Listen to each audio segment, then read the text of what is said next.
Let's just be completely honest for a second about a feeling that, frankly, most of us are carrying around today. It's that exhausting and honestly sometimes terrifying sense that our modern world is just run by these massive hostile systems, right? We look around at corrupt power structures, chaotic bureaucracies, and just overwhelming systemic evils, and it feels like we're completely outmatched. Like these towering systems are totally unbeatable if we're just standing on our own. So it forces us to ask the question, are we simply at the mercy of all these corrupt systems? Are we just, tiny cogs meant to be ground down by this giant machine? It's emotionally exhausting, for sure. But what if I told you that an ancient text from thousands of years ago not only perfectly diagnoses this exact feeling you're having right now, but actually provides the ultimate cosmic solution? Okay, let's dive into part one, facing modern systemic evil. So, the biblical worldview does not shy away from the brutal reality of oppressive systems. Just listen to this incredible ancient battle cry from Psalm 68. Let God arise, let his enemies be scattered. I absolutely love that. The Bible doesn't just ignore systemic evil, and it definitely doesn't offer us cheap platitudes. No, it confronts this darkness head on. This isn't some passive, defensive posture, it's an offensive march. It totally bridges the gap between our modern exhaustion and a divine promise that God himself steps into hostile territory to shatter the powers that oppress us. Which brings us to part two, cosmic geography and chaos kampf. Now, to really grasp how this all works, we have to zoom out past the corporate boardrooms and political halls we see every single day and understand the true unseen battlefield of history. Because history isn't just what we can see with our eyes. The ancients understood something called cosmic geography.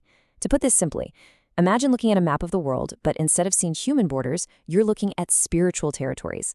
The ancient worldview believed the nations of the world were actually allocated to lesser divine beings and territorial spiritual powers. So earthly conflicts, corrupt governments, and systemic oppression, they were just physical reflections of a massive unseen spiritual rebellion. And that brings us to a theological term called chaos kampf. Now, don't let the heavy jargon intimidate you. It simply means the ancient idea of a divine warrior battling chaotic, entropic forces. See, the ancients didn't view the universe as just empty space. They saw it as an active, raging battleground where divine order was constantly pushing back against a hostile, watery, chaotic abyss that just wanted to drag all of creation into absolute ruin. Moving on to part three, the Supreme Allied Commander. To really anchor these concepts, let's pull them out of ancient history for a second and put them into a highly relatable modern military analogy. Think of it this way. Instead of ancient chaos monsters and lesser divine beings, picture rogue, corrupt generals running an oppressive regime. They've seized territory that absolutely does not belong to them, and they are holding the citizens hostage. While God, in Psalm 68, is presented as the supreme allied commander. He is actively invading this occupied territory, hunting down these rogue generals, and completely stripping them of their stolen authority to liberate the captives. It's a rescue mission.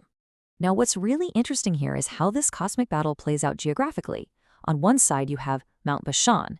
It's a massive, imposing mountain representing proud worldly power, giant clans, and chaos. It's kind of like the ancient equivalent of an intimidating glass and steel corporate skyscraper. And then you have Mount Zion. It's physically smaller. Actually, it's completely unimpressive on a map. But God chooses Zion. Why? Because absolute victory isn't determined by intimidating worldly size or systemic power. It is determined entirely by God's presence. Wherever the commander sets up his tent, the war is won. Period. Let's look at part four, the right to ascend. This brings us to a major core takeaway of this explainer, what it actually means when Psalm 68 declares that God ascends. Back in the ancient Near East, when a king won a massive war, he didn't just quietly go home. No way. He threw a highly choreographed triumphal procession, and the sequence was super strict. First, he defeats the enemies. Second, he ascends the holy mountain to his capital city.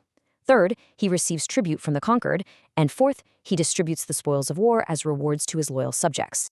So, the absolutely crucial point is right here in verse 18. You have ascended on high, you have led captivity captive. Listen, this isn't just nice poetry about God floating up into the clouds. It is a strict legal declaration. The battle is over. The Supreme Allied Commander has crushed the rogue generals, he's won the cosmic legal victory, and permanently restored his right to ascend to the throne of the universe. And here is where those ancient shadows break into brilliant, flourishing light. The New Testament strongly infers that Yahweh, the divine warrior of Psalm 68, finds his perfect fulfillment in Jesus Christ. Christ is the new Adam.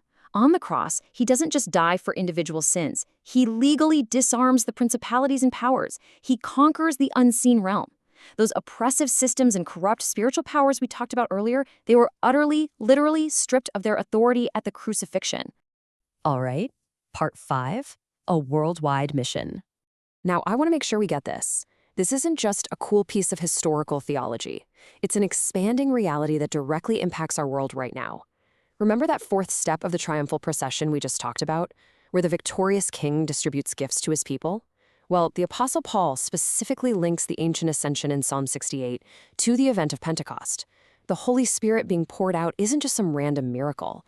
It is the direct royal consequence of the king taking his heavenly throne. The exalted Christ is distributing the spoils of his cosmic victory to empower his people. You can actually trace this unstoppable pattern right through history. Think about it. In 1500 BC at the Exodus, God takes the initiative to liberate. Around 1000 BC at Mount Zion, God establishes his presence. Jump to 33 AD at Pentecost, and the empowered church launches a worldwide mission. And looking forward to the future new creation, we see universal worship. Notice that the movement of Psalm 68 always flows outward. God isn't interested in hoarding the victory for himself. He takes conquered territory and transforms it into spaces of vibrant community and human flourishing. Finally, part 6, your everyday kingdom workflow. So, what does this all mean for us? How do we translate this massive cosmic victory into a highly practical guide for your everyday life, for this coming Tuesday morning? Well, we can break this down into a really simple 4-step workflow of formation. First, you start with the reality of your everyday life. Second, you are inevitably going to face an obstacle. Maybe it's a procedural nightmare at work, a corrupt system, or just the heavy weight of modern systemic evil we all feel. Third, instead of despairing, that obstacle should push you into a biblical journey to rely on the rock-solid character of the divine warrior. And fourth, this naturally leads to kingdom participation. You actively leave a legacy by helping others break free from those exact same oppressive structures. And this brilliantly illustrates the ultimate paradigm shift for us. Listen closely.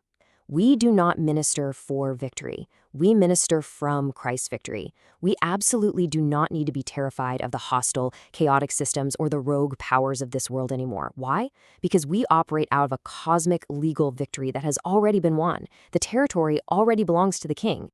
The oppressive systems of our modern world, they're running on borrowed time. And the gifts of the ascended king have already been distributed to you. So, as we wrap up this explainer, I want to leave you with this one question to think about. How is the Supreme Allied Commander extending his cosmic reign through your life today?